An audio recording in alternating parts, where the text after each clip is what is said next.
Bonjour et bienvenue, je m'appelle Guilain, je suis l'animateur du blog improviséauviolon.fr et je vous livre aujourd'hui la première vidéo que je fais avec le violon.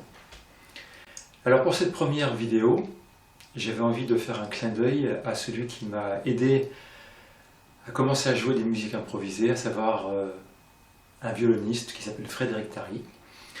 Et je voudrais vous faire vivre aujourd'hui la première fois que je l'ai rencontré et qu'il m'a donné un cours donc, de musique improvisée pour vous montrer ce qu'il m'a demandé. Je suppose que vous êtes comme moi un violoniste qui avait appris le violon, qui maîtrisait plus ou moins la technique instrumentale, vous savez jouer des morceaux, etc. Et donc bien évidemment, parmi votre bagage, vous avez appris à jouer des gammes, des arpèges et un certain nombre d'exercices techniques. Donc Frédéric, la première fois que je l'ai rencontré, il m'a dit écoute Guilain, pour commencer, j'aimerais que tu me joues une gamme. Et j'ai donc joué une gamme. Je vais vous montrer ce que j'ai fait pour lui jouer une gamme, mais j'aimerais bien juste avant que vous preniez votre instrument et que vous jouiez une gamme sans être, comment je dirais, sans être influencé par la manière dont je vais la jouer maintenant. Donc je vous demande de mettre sur pause, de prendre votre violon, de jouer une gamme. Si possible, vous pouvez choisir la même tonalité que la mienne, à savoir sol majeur, ce qui permettra de comparer plus facilement. Et puis ensuite, vous remettez play. Voilà, à vous de jouer. Je pense que vous avez joué votre gamme en sol majeur, donc je vais vous jouer la manière dont j'ai joué ma gamme à Frédéric la première fois que je l'ai rencontré.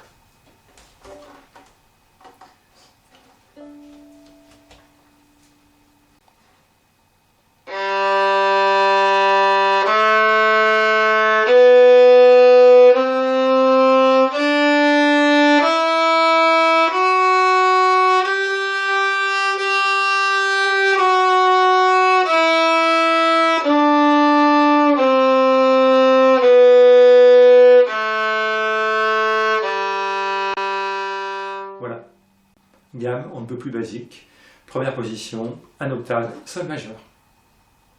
Alors que m'a dit Frédéric lorsqu'il m'a écouté? Il m'a dit une seule chose, il m'a dit c'est bien, c'est à peu près juste. La musique, c'est quelque chose qui avance, parce qu'il y a à l'intérieur du rythme. Est-ce que tu pourrais me rejouer cette gamme en essayant de mettre de l'allant et du rythme? Alors je ne vais pas vous montrer tout de suite la manière dont il m'a fait progresser là-dedans, parce qu'on a passé du temps. Il m'a montré, on a échangé, etc. Mais en gros, ça donne ça.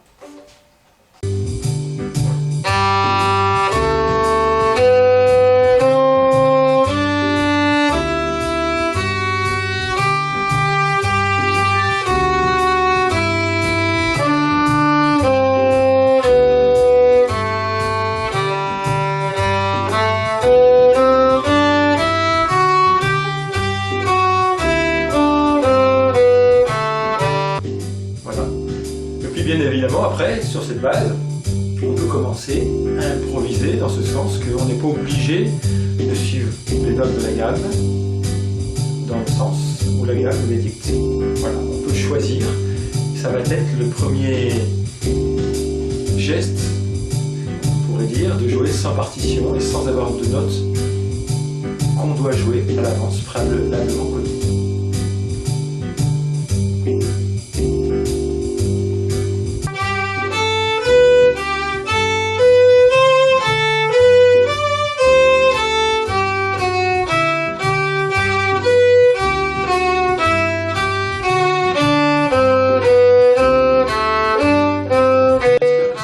Vidéo vous a plu, ce petit clin d'œil à Frédéric, et donc rendez-vous bientôt pour de nouvelles séances sur le blog improviséauviolon.fr.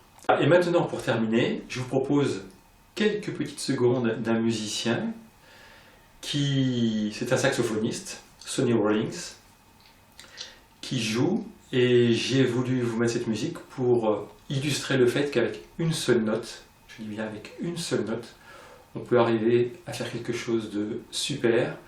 Le tout, c'est de jouer cette note au bon moment, en rythme et avec l'énergie qu'il faut. Pour illustrer, donc, c'est même pas une gamme, c'est une note. Écoutez, ça vaut vraiment le coup.